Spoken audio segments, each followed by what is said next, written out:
There's a big difference between living your life out of place of shame and out of fulfillment. And I was thinking about this quite a lot during my latest walk, and I was just like brainstorming a video idea about this because I find it so fascinating how big of a difference it is to just switch the approach that you have to life. Because when you feel shame and you feel like you are not enough, you seek validation. You want to be approved that you are good enough, that you are smart enough, that you are successful. You want to fulfill someone else's expectations. There are a bunch of people, it can be your family, it can be your boyfriend, friends, society, bunch of other people who view your life in a certain way. And they expect you to do your life a certain way. And when you're not secure enough within yourself, when you're not grounded, when you don't know yourself yet quite well, and you don't know what you stand for and what is in tune with you and alignment and how you would like to create your life, you are very easily seduced by those expectations of other people. And then what happens is that you live your life out of place of not feeling enough and feeling behind. And because of that, you look at other people a lot. You go for comparison. And listen, this is a very normal thing. You can pretty much limit it, but I think that it's like a human nature. It's kind of like a survival thing. But as I would always say about emotions and thoughts, it's not about that you like think it, but it's about what you do with it. And when you don't feel too secure within yourself and you feel shame about who you are and feel behind, then you will look at, for example, social media, right? And you will see this quality, like someone is very successful, they have a business and they just bought a house, and you feel like you're behind in life and you're lacking. And you basically reaffirm this feeling that you have already about yourself, that you are not enough and that you are behind, because you are directly searching in between the people for something that you can compare yourself with. The trick in this is, if you want to, you will always find a person who is better at something than you are. Because you take this quality of someone that, let's say they're very successful, they have a very successful business, and then maybe they're lacking in some other areas of your life, but you take the thing that they are excelling in, and you compare yourself with that specific thing because you want to make yourself kind of feel ashamed again. And you're going for that feeling because you are reaffirming that in yourself what you already feel. So your filter, your thoughts are directed towards things that will make you feel more of what you already feel like. And when you compare yourself, right, and you see that someone is so much better at something, you're like, okay, when I'm gonna reach that, I'm gonna feel better about myself. I'm gonna feel like I am not lacking behind. I'm gonna feel good enough. People are gonna love me. They're gonna approve of me. And the joke about this is that once you reach that level, let's say you have a successful business now, but you don't really feel much more different. You're always searching for something else. You're always searching for something more, for the next step. Okay, how can I be better now? How can I impress people now? And you live your life out of place of not feeling enough, out of place of shame of yourself and who you are. And even though you reach the milestone that you set for yourself before, you always look for something else. You never appreciate what you have. And another thing is also that you don't feel quite fulfilled by your own life because you built your life with bricks that are approved by other people, that they view as something valuable, that they view as the building material to build your life. But the thing is that you did not build your life out of place of what feels right to you, out of your core values, out of your life's fulfillment. So you build this life and you're always searching for more because the void within yourself, that feeling of not being enough, is coming from you. It's not coming from the outer reality. It can give you, when you are very good at something and it's something that you really enjoy and it keeps reaffirming that, oh my God, I'm confident, I'm good, like I feel good about myself, it can help you, definitely. But if you just like blindly seek those things and you go for things just out of comparison and competition, then you're gonna end up having a life that drains you, that does not fulfill you, it does not feel like your own life.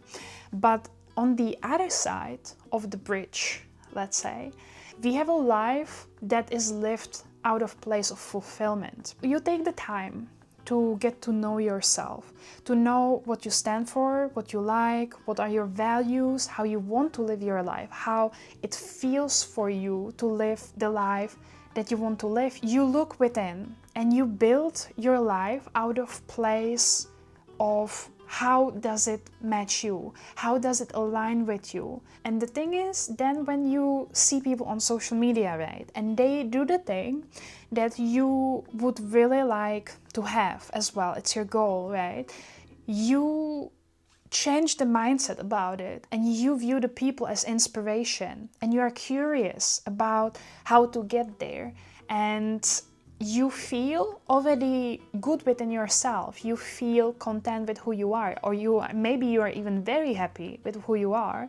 So you don't need to compare yourself to others, and you are not trying to get validation from others. So you follow your inner guidance, you follow what you want to do, and then you see the other people doing the thing that you want, and they inspire you, and you take the steps that they did to achieve what they achieved, and you have this more like curious and playful mindset about life. And then what happens is that maybe you are not gonna get approval from other people, and maybe they're even gonna shame you for the kind of life that you chose to live. But at the end of the day, you're gonna feel fulfilled. You're gonna feel at ease within your own life. And I think that's super important, because for so long I was trying to build my life so that it would appeal to others. But the problem with that is that you have so many people and everyone has a different opinion how you should live your own life. And then you are trying to satisfy everyone around you. You forget about yourself, and all of a sudden you wake up one day and you're like, Jesus, whose life am I living? This is not me. I don't like this. Like, why did I choose this? And at a very bad space, maybe some people even regret that they spent so much time doing something that they did not even care about.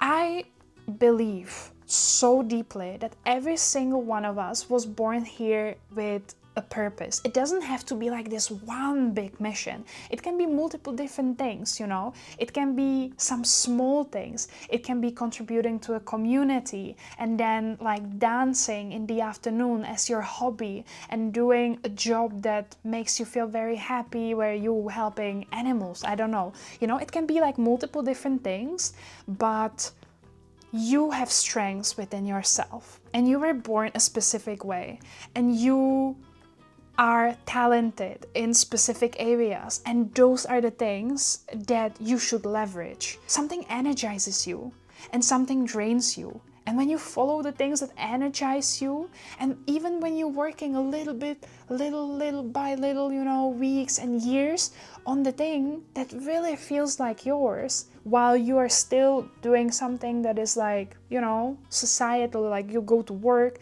that you kind of like, okay, this is my job, but you are building the life that you really, really know you would enjoy. You know, like you feel the passion, the drive to it. That's amazing. But don't miss out on building the life that feels so yours, because I'm at the beginning of this. I definitely switched from living my life out of seeking the validation, but I'm at the beginning of building the life out of fulfillment, but it already feels so much different. The fulfillment it gives me and the happiness it brings me, and I feel more attuned with myself, and I feel at peace with how I do my life, even though I know that for some people they would be like, you know, why is she living like this? So as an example, I would give you that me and my boyfriend, we live in a studio, even though we could afford to rent out a small house. But why would I do it? Like, out of societal expectations, I would be deemed maybe more successful if I would be living in a house by this age, But how does it help me? It would require me to clean more. It would be more financially difficult to put everything together. It would require me to give like much more resources of myself. And I know that I'm a person, I love to live my life a bit slower and not to overdo it. And I don't really like to hustle. And I know that living in the studio is much better option for me, and it feels better to me, even though out of point of society and maybe like parents and family, it would look much better if I would live in a house. But it's not for me, and it's not something that would be fulfilling me, and it's not important to me that much. So I decided like, no, I'm not gonna like go with this expectation. I don't need validation from someone else that I am doing my life correctly. I need my own good feeling out of my life, and that's the important thing. So yeah, next time when you think about some life decision, when you are thinking about something new or your living situation, your lifestyle, think about it out of place of what energizes you, what feels good in your life, and what things are you doing just to satisfy others. Are you feeling fulfilled within yourself? Are you feeling like you're enough? Or are you feeling like you have to prove yourself to others? And if so, what are the areas of your life where you are trying to prove yourself to others and it does not feel like you? It just feels like you are trying to get people's validation. Because the more you live your life out of fulfillment, the more ease you have, the more peace you have, I would say, out of my own experience. And you just realize that other people and their expectations, cool, but they have their own life. And it's up to them to fulfill themselves. And you should not be the mean of how they would fulfill their life, because it's not possible. But, a lot of times we try to fulfill someone else, but they forget how to fulfill themselves. And then they have the expectation of us to fulfill them by doing our life in a way they want us to do our life. But they forget that they have their own fulfillment in their own hands. So that's important to remember. So yeah, thank you so much for watching. I hope I gave you some food for your thoughts, and see you in the next one. Bye!